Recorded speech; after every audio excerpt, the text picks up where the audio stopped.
I never thought I'd be sitting here, telling this story to strangers on the internet. But maybe that's exactly why I need to, because I've been carrying this alone for too long. It started on a Saturday morning. My husband had gone out early, telling me he was running errands. Normally, weekends were our family days, but lately he'd been finding excuses to leave the house. I tried not to overthink it, but something in my gut told me things weren't the same anymore. So I decided to stay home that day, just me and our son Ethan. He's only 9 years old, but sometimes he sees more than I realize. We made pancakes together, and while he was stirring the batter, he looked at me with those big, innocent eyes and said, "Mom, why are you always sad when Dad leaves?" I froze. Kids notice things we think we're hiding. I forced a smile, told him I was just tired. But Ethan shook his head. He said, "No. I think you're sad because of the lady Dad talks to." My heart stopped.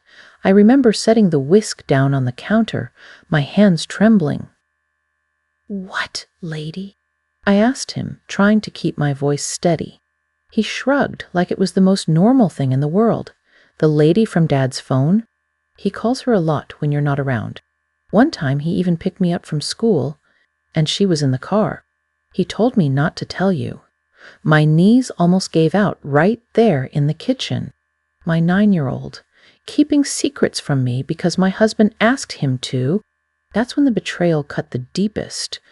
Not just the thought of another woman, but dragging our child into the middle of it. I wanted to cry, scream, demand answers right then. But Ethan was looking at me, waiting for my reaction. So I swallowed the lump in my throat and whispered, "Thank you for telling me, sweetheart. You did the right thing." Then I excused myself, went into the bathroom, and finally let myself break down. All the late nights at work, the sudden errands, the coldness in his eyes, it all started to make sense. I didn't want to believe it, but deep down I knew. My husband was seeing someone else. That night, when he came home, I watched him like a stranger. The way he avoided eye contact, the way he set his phone face down on the counter. Every movement screamed guilt. I wanted so badly to confront him, to shout, "I know." But then Ethan's little voice replayed in my head. "He told me not to tell you." And I realized if I exploded in that moment, my son would think he had done something wrong. He needed to feel safe, not caught in the crossfire. So I stayed quiet, at least for the moment. The next day, while my husband was in the shower, I finally gave in to the temptation. I picked up his phone, and there she was, her name saved with a little heart emoji. Messages that no wife should ever have to read, words that used to be meant for me, now sent to someone else, plans, lies, excuses, proof. I felt sick to my stomach. My hands shook so badly I almost dropped the phone. My chest tightened until it hurt to breathe. And in that instant, I wasn't just a wife who'd been betrayed. I was a mother realizing my son had been carrying a secret no child should ever bear. I put the phone down before he came out, but something inside me had already changed. Later that night, as I tucked Ethan into bed, he looked at me and whispered, "Mom, are you mad at me?" That broke me. Tears filled my eyes as I hugged him tight. "No, baby, never. You did nothing wrong. You were just being honest, and I'm so proud of you for that."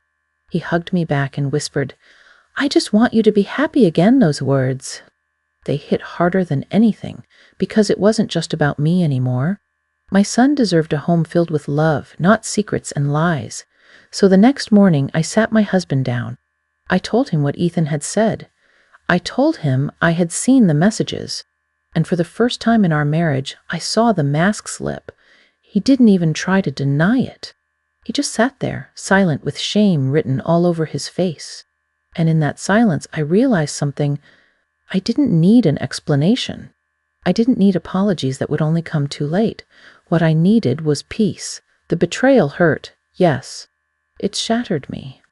But what hurt more was that he had involved our son, forcing a child to carry the weight of a grown man's lies. That's something I can never forgive. I don't know what the future holds yet. Separation, maybe divorce. But I do know this. I will never let Ethan feel like he has to protect me from the truth. I will show him that honesty, no matter how painful, is always better than secrets. Because in the end, it wasn't me who uncovered the betrayal. It was my son, with his innocent honesty, who opened my eyes. And as much as that breaks my heart, it also reminds me of the kind of mother I need to be. Strong, honest, and unwilling to accept less than the love we both deserve,